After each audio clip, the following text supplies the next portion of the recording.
Vamos começar por Hocus Pocus. Se você não é místico, você não precisa temer ao falar essa palavra de bruxaria. Hocus Pocus. Hocus Pocus, pasmem os senhores e as senhoras, jovens.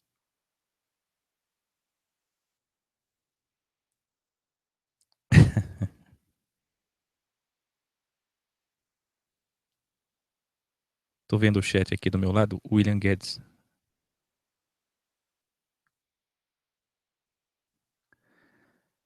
É o nome de um encantamento utilizado por mágicos dos séculos XVI e XVII. Lê-se mágicos, lê-se bruxos. Essa expressão veio das missas em latim, proferida na Eucaristia Católica Romana, nas Santas Ceias, nas missas de Eucaristia. Quando o sacerdote padre diz: "Este é o corpo, este é o meu corpo", em latim, hoc est corpus. Daí deu origem à expressão Hocus Pocus. O conceito é tão místico e mágico que a expressão Hocus Pocus adaptou-se na língua inglesa para hoax, que significa hoje truque, fraude, fake, muito utilizado hoje como termo cibernético nessa linguagem moderna da informática. Veja só onde nasceu esse termo hoax.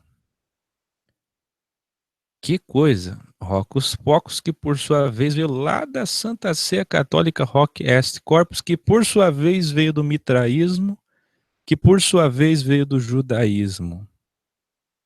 Olha só.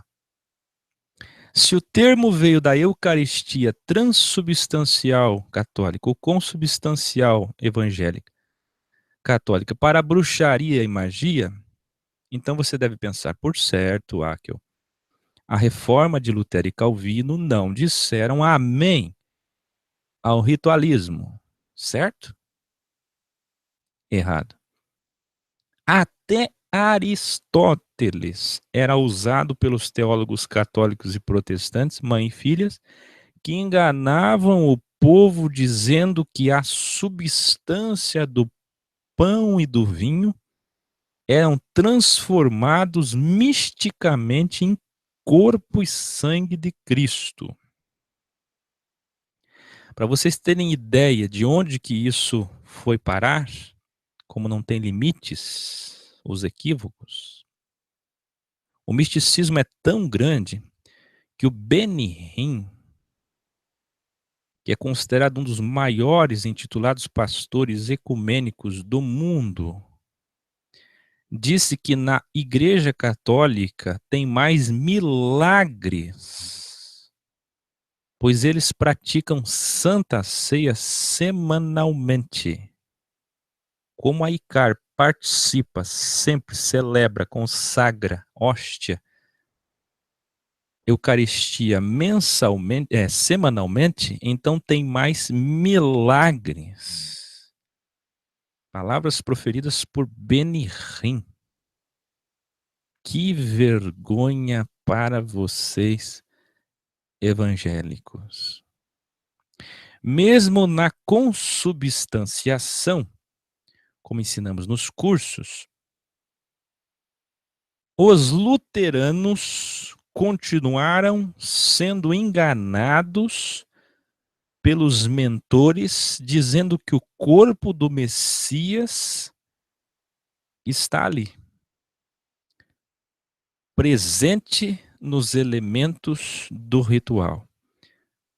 Ali a concordância falhou porque faltou sangue. O corpo, a carne e o sangue estão presentes nos elementos do ritual, com significados etimológicos para em, com e sob os elementos. Já outro reformador, o Zwinglio, trouxe a ideia de que a ceia não é transubstanciação católica, nem consubstanciação luterana, é na verdade apenas um memorial, uma lembrança, mas que deve ser feita. E assim o ritual permaneceu no seio da cristandade. A compulsoriedade e o rito repetido, religioso, dogmático, continuou na reforma de Zwinglio. Calvino, por sua vez, aquele reformador do lado de fora, diz então que a ceia não é transubstanciação, consubstanciação, nem memorial. É apenas uma comemoração. Aí você diz que bom, porque se é só uma comemoração, não se alegre ainda, pois não era só isso. Calvino dizia, então, que na ceia estava a presença real e espiritual do Espírito Santo. Sim, meus irmãos. Sim, ouvintes.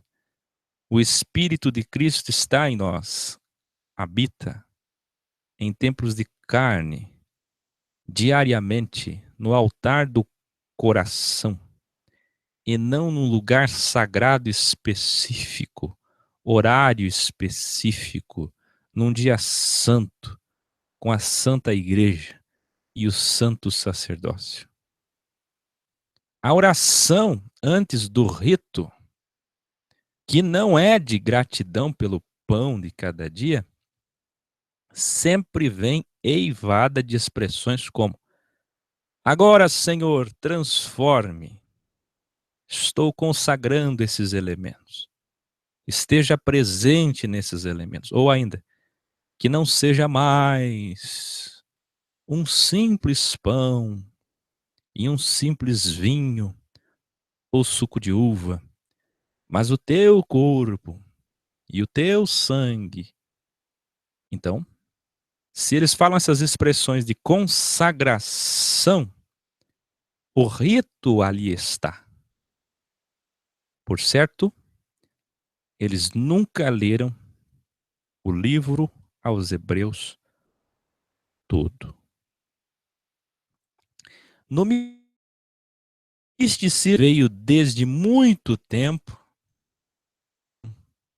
os gnósticos, já vou falar do mitraísmo, Constantino, mitraísmo, e Icar. A refeição, preste bem atenção nisso aqui. Eu vou até selecionar. A refeição vira Santa Ceia. A mesa torna-se altar. O tempo é o culto. O ato é dogma, doutrina. O que serve é sacerdote. E os alimentos são corpo e sangue. Percebe a sutileza? Mas está na Bíblia, Áquil. Com essa sutileza, o cristianismo apostatou-se, afastou-se plenamente do Evangelho e do simples propósito de comungar, de se alimentar com irmãos nas refeições do dia a dia. Só isso. Mais nada. Outra palavra da bruxaria cristã, com origem cristã. Se a bruxaria começou o judaísmo, Cabala e Salomão, ela continuou entre os gentios. Quem nunca ouviu falar de abracadabra?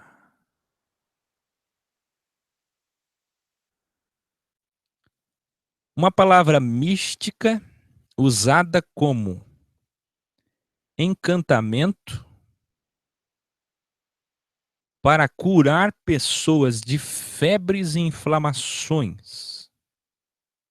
ela foi citada a primeira vez, dizem, 2 séculos depois de nosso Salvador, num poema chamado de Medicina Precepta, pelo médico Serenus, que pediu ao imperador de Roma, enfermo, que usasse o termo escrito em pirâmide invertida, como um amuleto para curar a sua doença.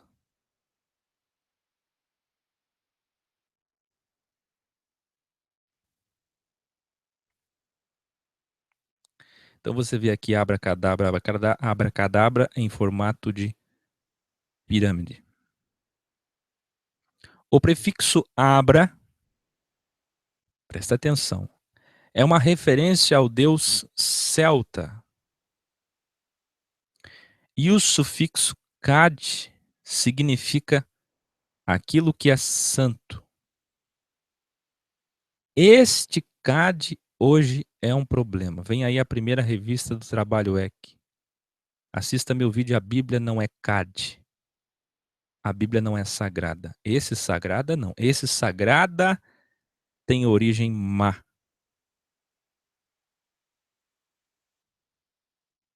É um problema tão agravado que hoje nós temos CAD, Bíblia, CAD, padre, CAD, igreja, CAD, ceia, CAD, Pedro, CAD, Paulo, CAD, Papa. Tudo é CAD, tudo é santo, tudo é místico. É a CAD Bíblia, Bíblia Sagrada, abracadabra. A expressão abracadabra, então, é nada mais que santo Deus. No caso, o Deus celta. Santo Deus pagão. Foi muito usada, e ainda é hoje, como talismã. Segundo a mãe da teosofia, Helena Blavatsky, o termo era usado mais cedo do que o segundo século depois do Messias. Essa expressão era usada desde os egípcios, depois pelos gnósticos, que significava não me firas, sempre atrelada ao curanderismo. Você deve lembrar de pessoas como foi minha bisavó paterna, católica praticante fiel e curandeira. Ao mesmo tempo que rezava, dava consultas e curava pessoas em sua pequena sala de madeira em Curitiba, usando palavras mágicas e práticas antigas do ocultismo.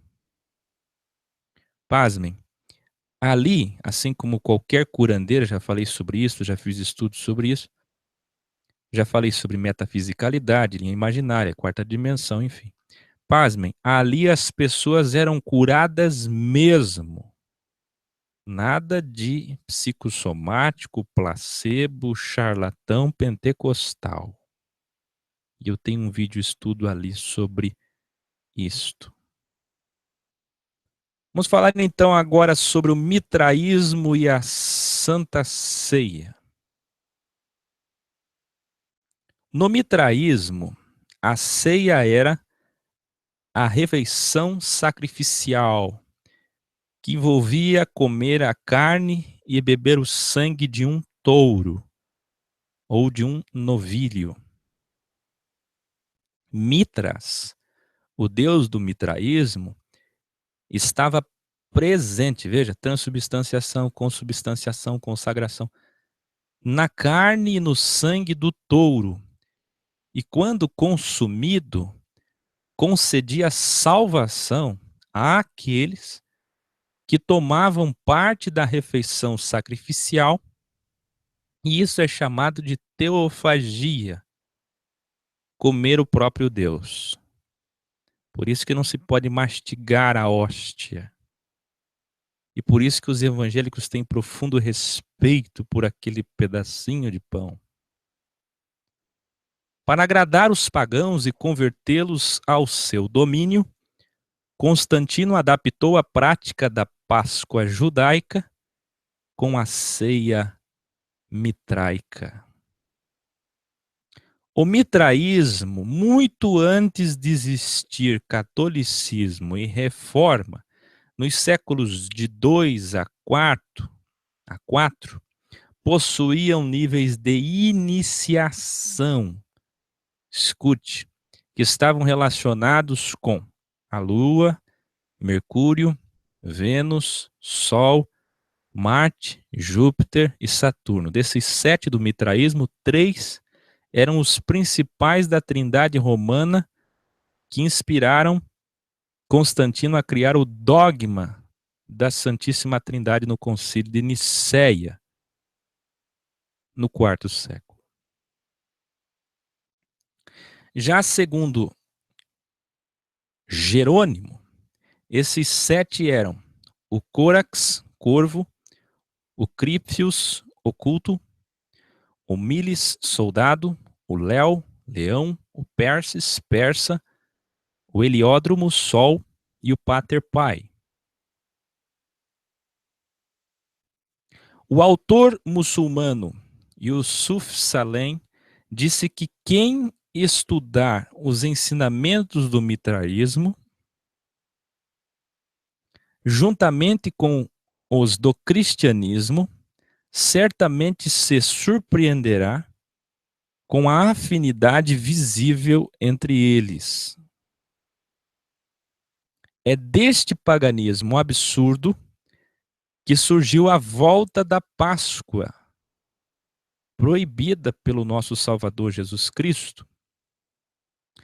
Voltou então a Páscoa para todos, e hoje vemos, de denominação em denominação, as pessoas fazerem filas para pegar a sua hóstia católica ou evangélica.